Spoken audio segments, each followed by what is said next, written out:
साथीहरू तपाईँहरूकोतिर चाहिँ कतिको पानी आएको छ हाम्रोतिर चाहिँ 2 दिनमा पानी आइरहेछ हेर्न सक्नुहुन्छ हो।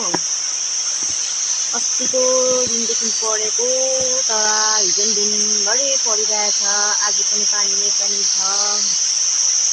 के हुने हो थाहा छैन हो। तपाईँहरू पनि बजारतिर यताउतातिर ट्राई गर्नुहुन्छ है यस्तो पानी झरीमा, किन भन्दाखेरि यस्तो मौसम भइरहेछ। हजुर हजुर 75 यस्तो पानी परिरहेछ है आम्मा अस्तिदेखिको छ, हिजोदेखि झन् बेसी नि यस्तो भइरहेछ।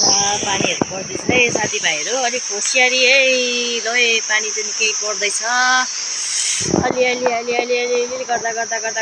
गर्दा हो।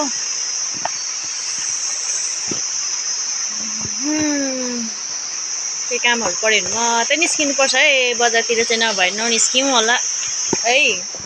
अहिले के कसो भन्नु सक्दैन, समय ठिक छैन साथीभाइहरू। हामी सबैजना आफ्नो लागि आफू सुरक्षित हुनुपर्छ है।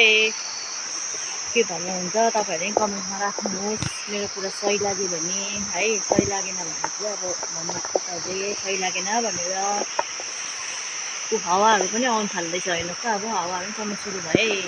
अब चाहिँ ल हेर्नु सक्नुहुन्छ है, पानी पर्दै चाहिँ अहिले हावाहरू पनि अब चाहिँ अलि गर्दै सुरु हुनु थाल्दैछ है।